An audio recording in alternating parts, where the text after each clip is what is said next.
நாம கையில வேலை செய்யறோம்னா அழுக்கு உடனே துடைச்சிடும். துடைச்சாலும் முழுமையா போன சந்து கிந்து இடுகள்ல கொஞ்சம் ஒட்டிட்டு தான் இருக்கும்.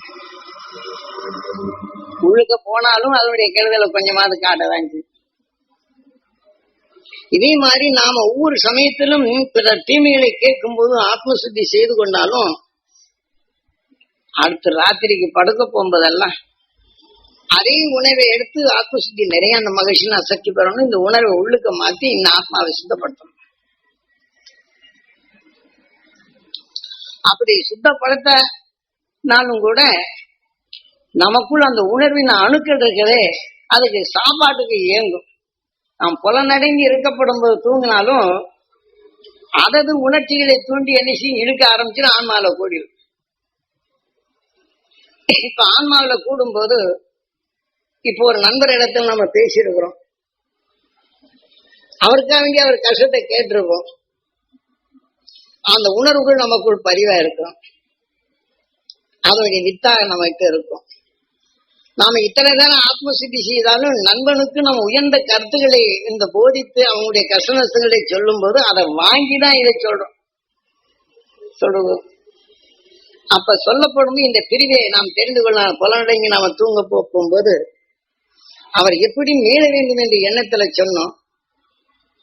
அவருக்குள் கவர்ந்து கொண்ட உணர்வுகள் அவரை எந்த தீமையில் இருக்கிறது என்று அறிய முடிகின்றது. காய்ச்சல பார்த்தானே கிணால வரும். அவருடைய உணர்வும் நாம் சொன்ன நிலையை ரெண்டு எடுத்து புலனடங்கி தூங்க போகும்போது இந்த ஆன்மால அந்த அழுக்கு அதிகமாகப்படும். ஏன்னா அந்த உணர்வு பாசத்தால் இங்க நம்ம உயர்ந்து பெற வேண்டும் என்ற அந்த உணர்வை நம்ம கருத்தில் ஏற்றுதான் அதை சொல்றோம்.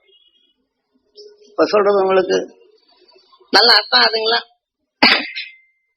அப்ப அந்த உணர்வுகள் என்ன செய்து புலனடங்கி தூங்க போகும்போது இந்த உணர்வு பட்ட உடனே அந்த உருவமும் சிலருக்கு நேரடியாவே தெரியும். அந்த உருவம் அந்த மனிதனுடைய நிலைகள் அவருக்கு இடையூறு செய்யக்கூடிய நிலைகளும் ஒரு பிசாசை போன்றே தெரியும்.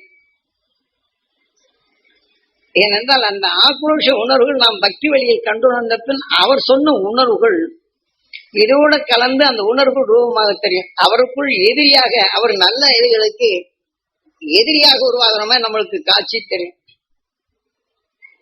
இப்ப ஒரு பாலை என்ற கிணறு இருக்குதுன்னு வச்சுக்கிறோம். அதுல ஒண்ணுமே இல்லை. அப்ப அந்த ஒண்ணுமே இல்லைங்கிற போது அதை எடுத்து எந்த விவசாயம் செய்ய முடியாது. அதே மாதிரி ஒரு மனிதனின் உடலில் அந்த உயர்ந்த நிலைகள் ரொம்ப பாழ்பட்டிருக்கு. நான் சொன்ன அந்த உணர்வின் தன்மை அங்கே பதிவாகுது. இருந்தாலும் அங்க பாழடைந்த உணர்வால் அதற்கு ஜீவனூட்டி வளர்க்க முடியும். அப்ப நமது காட்சியில் இது தெரிய வரும். ஒரு பாழடைந்த கிணறுல இருக்குது, அவர் இந்த மாதிரி தவிக்கிறாருங்க சொல்றது இப்ப உங்களுக்கு அர்த்தமாதுங்க. அப்ப நம்ம ஞானத்தால் என்ன செய்து அவருடைய உணர்வுகள் அனைத்தும் பாழடைந்திருக்கின்றது. நாம இவளே உயர்வின் தன்மை எடுத்த பின் அதை ஜீவிதம் ஊற்று அந்த உணர்வின் தன்மை அங்கே ஊற்று இல்லை. அந்த ஞானத்தின் ஊற்று இருந்தால் தான் அதை செயல்படுத்த முடியும். சொல்றது உங்களுக்கு அர்த்தமா? நாம காட்சிகள் இப்படி தெரியும். பாருங்க அவருக்குன்னு அவர் கஷ்டகாலம் பாருங்க, இந்த மாதிரி எல்லாம் தெரியுதுங்க. அப்ப அவரை எத்தனையோ நிலைகள் இடைஞ்சல் பண்ணுது. அப்படிங்கிறப்ப இந்த ஜீவிதம் இல்லைங்கிறப்ப கடும் நோய்வாய்ப்படுவாரு. இல்லைன்னா அந்த குடும்பத்தில் மற்றவருடைய எதிர்ப்பு நிலை வரும், சிக்கல்கள் வரும்.